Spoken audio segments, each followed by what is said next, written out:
all situated.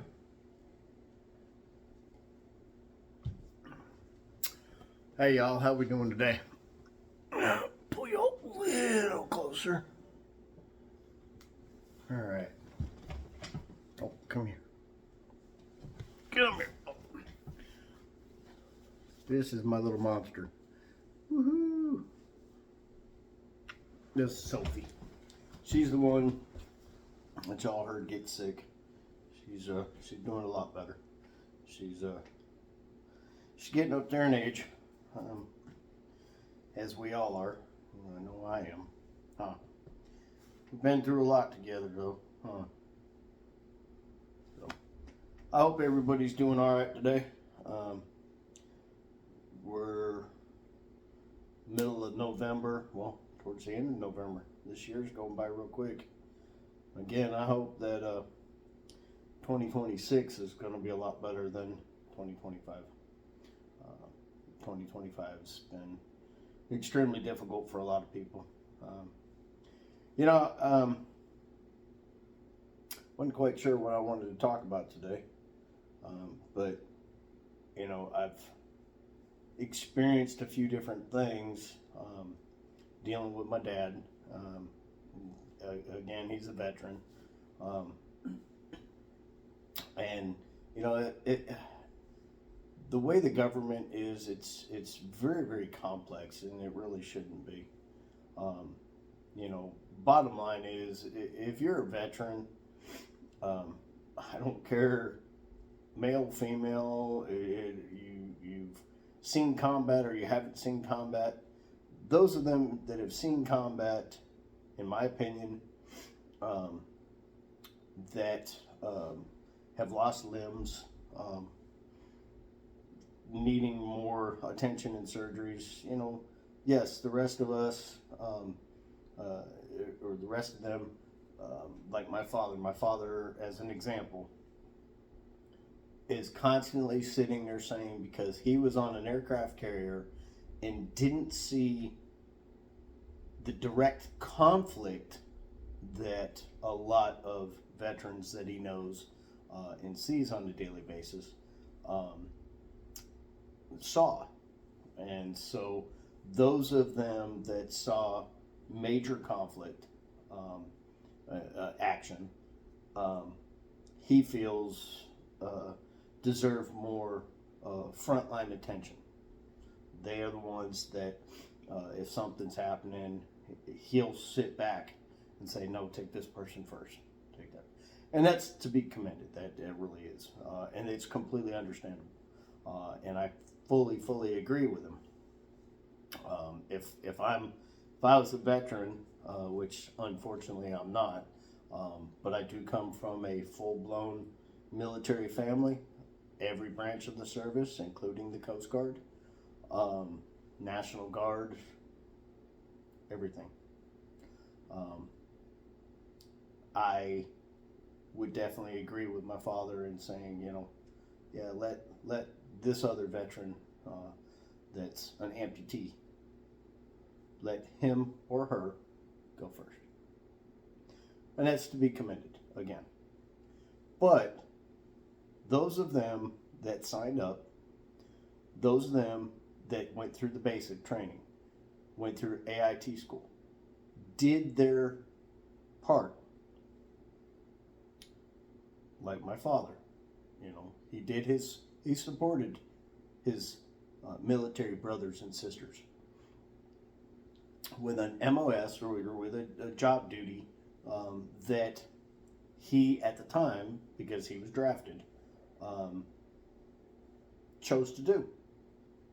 And so with that, when it comes to medical needs, I personally feel that, I understand the pecking order. I really do. My father does, my uncles, aunts, the whole 9 yards. But I still feel we need to strive to those of them that still need the attention. I have a friend of mine that, a brother, that is dealing with kind of like what is that, muscular dystrophy, whatever. It's a tremors thing, and what it does is I got a brain fart. And I apologize right now. It has the same symptoms of somebody that has like Michael J. Fox, where they start to shake and their hands are shaking, and you know that kind of stuff. And his are so bad that trying to hold the cell phone and look at it, you're constantly, it's doing this, you know, and you just, your heart pours out for people like that, you know. It's just not right. And for them to try to seek medical help to rectify that problem, and kind of get the runaround, just is not right, you know.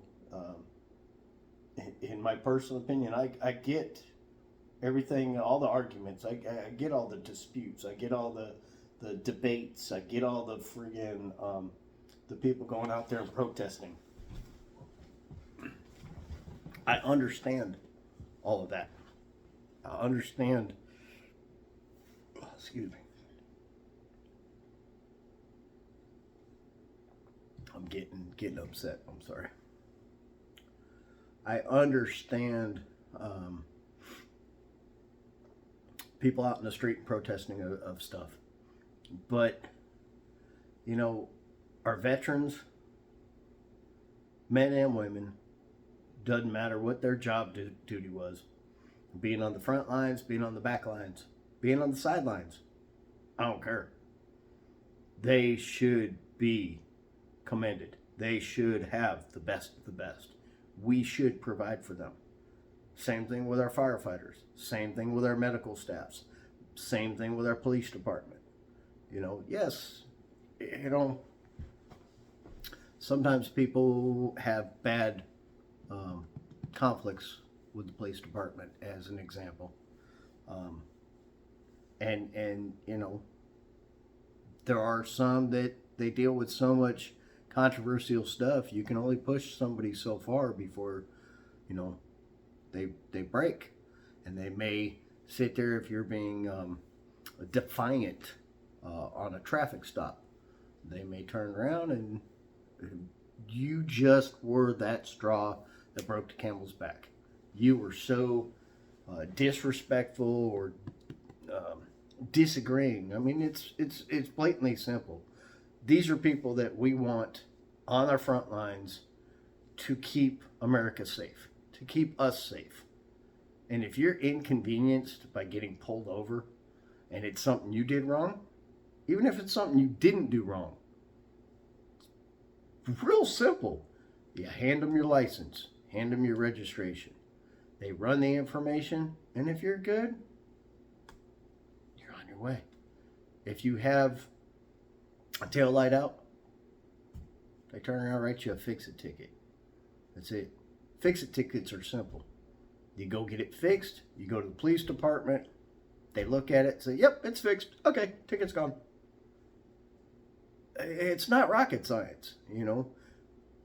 But if you're going to go and give law enforcement as an example, okay, and I'll get back to my other part here in a minute, an attitude, you know, just like anything else. If you give somebody an attitude in public, then chances are you're going to get an attitude back, okay?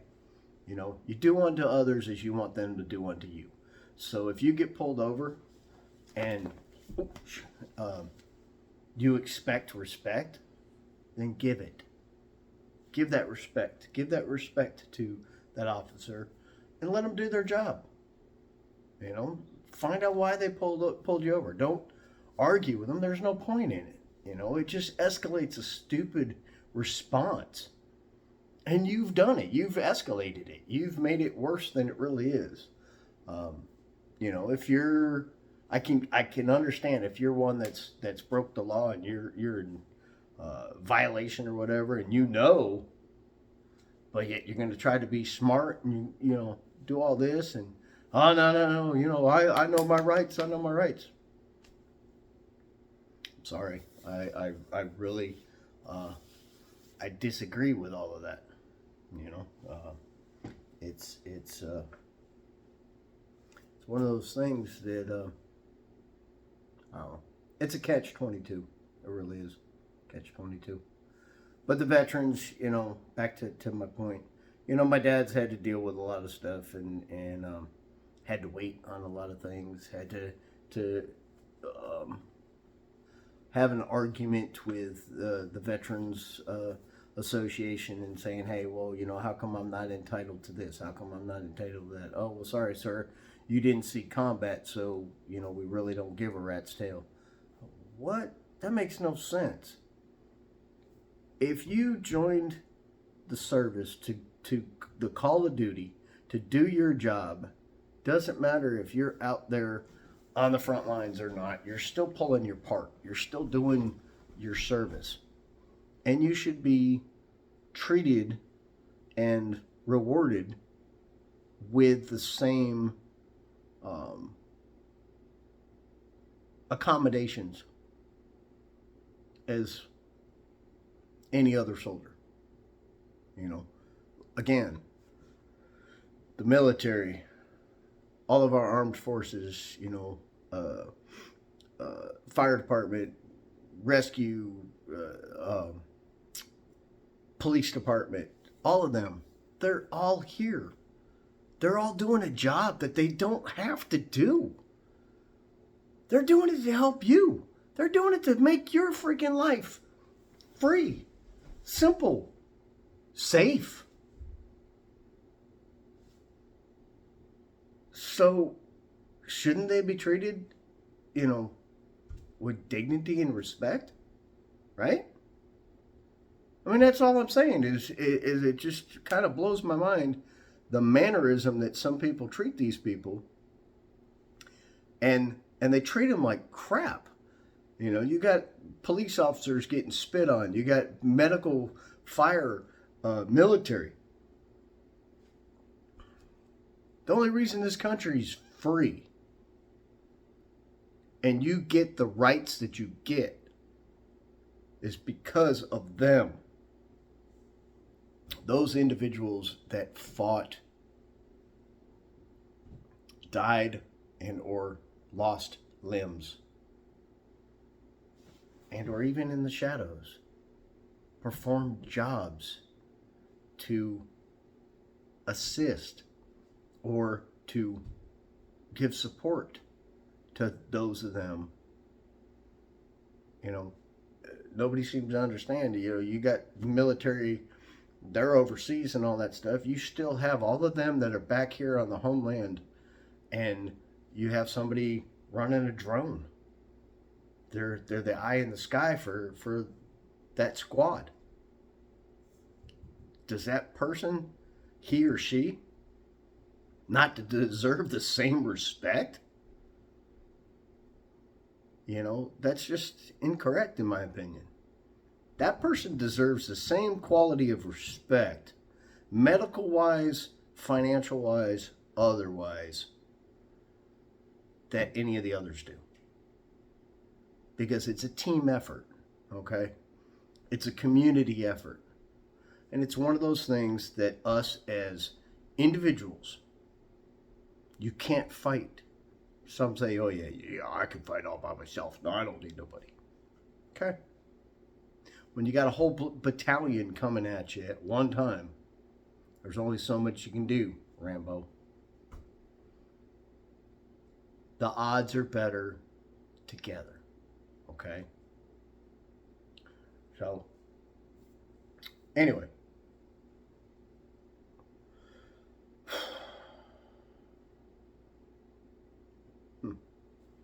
Sorry, I just had a thought on certain things that have transpired through the world. Again, it's the unity. This world would be so much better if we would actually be the United States of America, united people. care for your brother, your sister, and I'm not talking your biological, I'm talking your biblical, okay? We are all created equal. We are all underneath the heavenly stars of the Heavenly Father, okay? Doesn't matter who you are. I don't care if you're Chinese. I don't care if you're Japanese. I don't care if you're black. I don't care if you're white. I don't care if you're Muslim.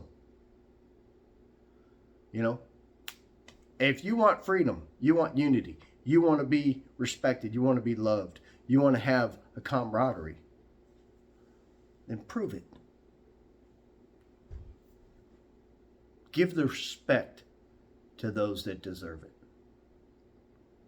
Because you want it. You want your rights. You want your freedoms. You want your, things in life. It's that's how it works. And that's how things can get better. This internal fighting that we're doing, it's not doing nothing but hurting everybody. And again, trying to help out a friend of mine, a brother of mine, who's the surgery in itself is like $39,000, and it's one of these things where oh well, if he saw combat, yep, cool, no problem. Well, no, he worked on base and everything. He did his time. He did his service. Now he's dealing with this. Y'all can't freaking help him. That's just wrong. It's just totally wrong. I had a situation with my dad where he deserved to have a little bit better of a percentage, to give him some more help, to be able to have somebody being able to come in instead of putting a man and or even a woman into a home, into a VA hospital, okay, where some go, hey, no problem, I really don't have family, all my kids are gone, they're doing their thing and I'm good with it, but then you got some that are sitting there and they're like, that's not where I want to be. I want to be at home. I've reached the end of my life and I deserve to be at home amongst my family, amongst my kids, amongst my grandkids. And when my time is up, I want to die in the comfort of my home. Why would I want to go to a senior citizen's home or go to where I'm treated like shit 90% of the time? I'm not saying they're all bad.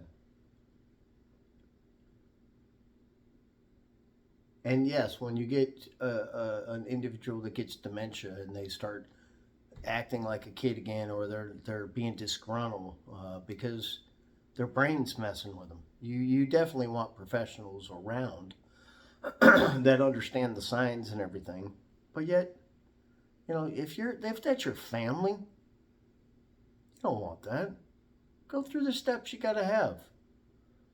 I would much rather see, even myself, if I was a veteran and my kids were to turn around and put me in a home, I'd be crushed. My heart would be just broken. Because it shows me that I took out all those years of my life, all those times of trying to provide for them and trying to take care of them when they needed me. And then when I needed them, I get thrown off into the freaking back 40. Shoot, you might as well put me in the back 40 and just shoot me. Because that's how crushed I would be. And it ain't right. Not right at all. And I'm not knocking the I'm not talking down or being ugly to the VA. The programs that we have out there for our veterans are good, but they're not strong enough. They're not financially and the people. You got some that you call up and there's some individuals that answer the phone, and you can hear it in the tone of their voice. It's a job to them. They don't care. They don't care nothing about these people. To them, it's a freaking secured government job. It's not right. It's not right at all. You know, I get, I get that we're dealing with so much and everybody's got problems, but you know, those that are, what's the old saying? Respect your elders. You know, because without your elders, the story ends. Got to have the stories. Got to have the tools. Got to have the learning to understand what our future is. Because without it, without that understanding of those that have been here before, we're in trouble, folks. We're in trouble. I don't know if y'all see this or not. This right here, same thing with this right here.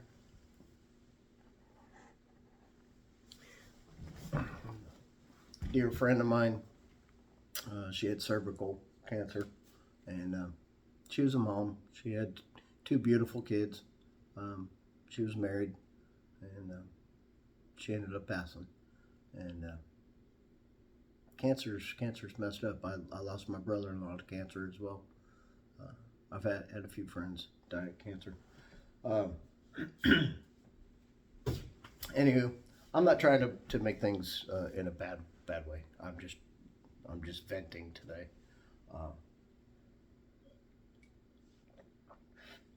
Venting that in hopes that we can live a better world, a better life, enjoy things a little bit better. Those of you that have subscribed to my channel, peace out. I appreciate you.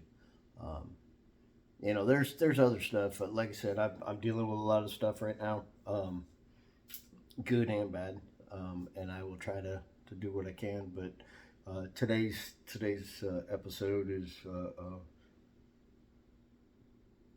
I just feel we need to show a little bit more love, dignity, and respect in all aspects towards our military, towards our veterans. You know, I remember I like I said, I'm a military brat, and we lived on the West Coast for a while, and I remember there was a time I was in San Francisco, and I ended up meeting a guy. He was homeless. He was a veteran, and you know, remember, like I said, I used to do a lot of stupid stuff back then. I was involved with a lot of drugs and whatnot. Anyway, I had gone out there. I was doing something stupid. Anyway, I met this guy and I started talking to him on the park bench, and I ended up doing some illegal drugs with him or whatnot. But I hung out with him for a while. Got to go to the soup kitchen with him, and you know, just kind of follow in his shadows, you know, and see what his daily life was about. Find out what his story was, and that was basically it. I had a podcast that I said a while back where this guy was, you know, a veteran, and he got a Dear John letter when he was out in the service. He was Vietnam as well.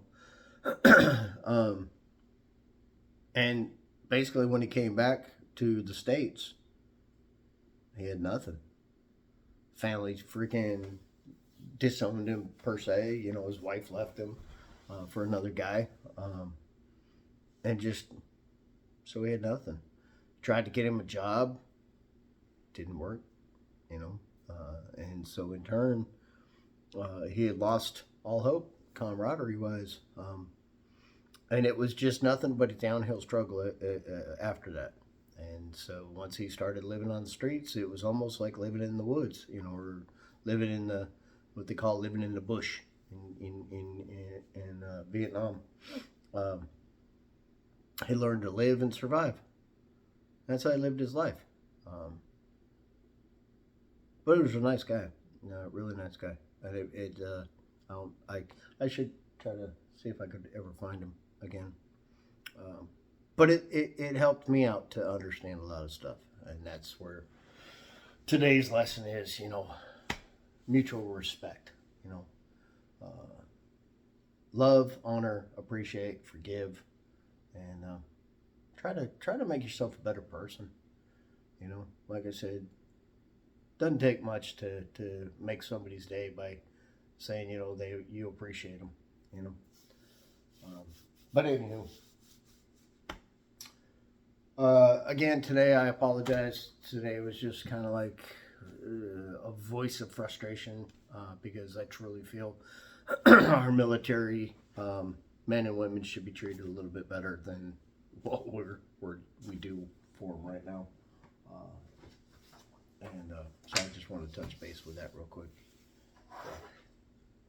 Oh, and those of you that make the comment, I've had 2 so far, or 3, sorry, saying that this is crooked. It's not crooked.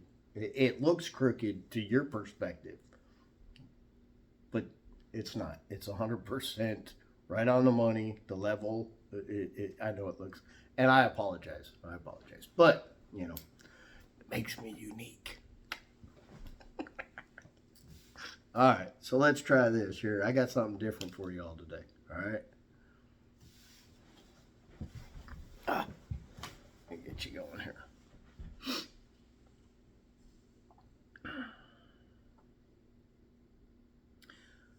All right, so make allowances for each other's faults and forgive anyone who offends you. Remember, the Lord forgave you, so you must forgive others. Above all, clothe yourself with love, which binds us all together in perfect harmony. And let the peace that comes from Christ rule in your hearts. For as members of one body, you are called to live in peace and always be thankful. Colossians 3:13-15. I may have pronounced some of it wrong, but I'm still learning too, and I'm not 100%. I'm not perfect, but I do try. Anywho, I love y'all. Do that right there. God rest her soul. Many others that I've lost through my years, and I think about them all the time. Sorry, I don't mean to do that. Anyway, love y'all. Peace out. Y'all be good. Be kind to one another, okay? It's all we got left. If we want the world to be a good place to live, that's where it starts. That's where it matters the most. Show the respect. Be kind. You want people to be nice to you. You want people to respect you. You want people to love you. Then show it back. It does work. All right? Y'all have a great day.